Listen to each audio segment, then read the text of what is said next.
streaming coverage of the LPGA is far smaller than on the PGA Tour. Scottie Scheffler isn't playing in the PGA Tour's next $20 million signature event this week as the Masters champion and winner of 4 out of his last 5 tournaments continues to await the birth of his first child. However, on the LPGA Tour, Nelly Korda, winner of 5 straight, is back in action looking to become the women's golfer to claim 6 consecutive victories.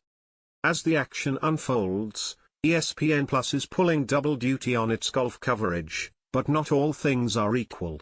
The streaming service will broadcast from the Wells Fargo Championship in Charlotte, and the Cognizant Founders Cup in Clifton, New Jersey, which carries a $3 million purse.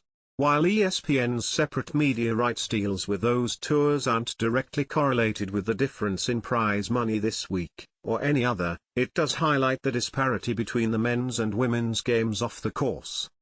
During the first 2 rounds Thursday and Friday, viewers of PGA Tour Live on ESPN Plus will be able to choose from a main feed, marquee groups, featured groups, and featured holes before afternoon coverage on Golf Channel. ESPN is paying the PGA Tour $75 million annually, according to the New York Times. LPGA fans have 2 featured group options during each of the morning and afternoon waves ahead of afternoon coverage on Peacock. The women's production is slimmer than the PGA Tour production, John Lasker, senior vice president at ESPN Plus, admits in a conversation with Front Office Sports. The Founders Cup is just the 3rd LPGA event with ESPN Plus coverage since a streaming deal was struck in November. NBC Sports is the LPGA's primary media rights holder. ESPN Plus will broadcast from 2 more LPGA events this year and 8 total during the lifespan of the deal that runs into 2025.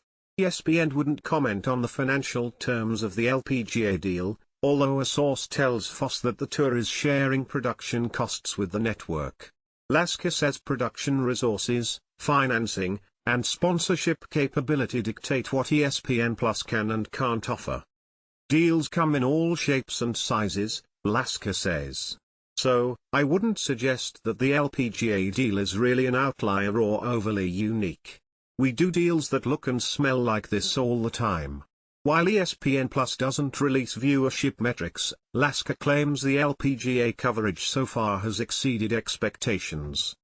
Overall, the LPGA deal is part of ESPN's growing portfolio of women's sports, from the WNBA to college sports to the NWSL and more.